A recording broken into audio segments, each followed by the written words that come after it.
the thing that damages us, unhealthy community, is actually the flip of that is what heals us, which is healthy community.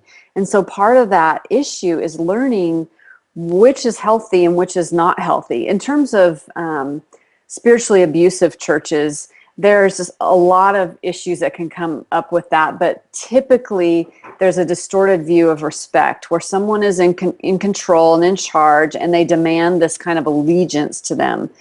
This can also happen in abusive marriage, where you as the abuser demand respect, and you tell the person that their proof of their relationship with you is also a measurement of how well you submit to Christ.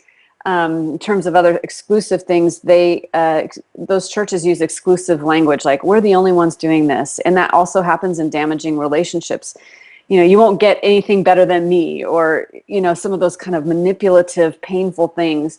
One of the other things I would say is there is a culture in abusive relationships and abusive churches where there's a culture of fear and shame. And so if you constantly live in fear, or you go to church and you leave there feeling ashamed all the time, never any grace, never any joy, never any peace, then you should begin to see that it is not a good place for you.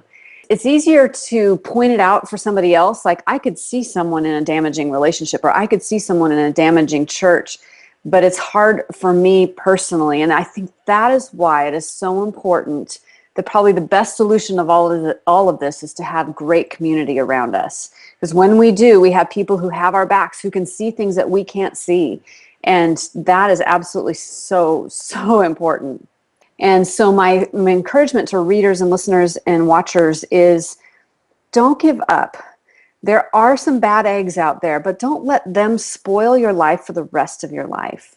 And then another encouragement is to go to a nursing home and just observe the two types of people that you'll see there. I mean, there's going to be a whole population of people that aren't communicating. So not them, but the ones who are either extremely joyful or they're throwing things at people. And you ask yourself, do I want to be the extremely joyful person when I grow up? Or do I want to be the angry lady throwing a coffee mug at the nurse?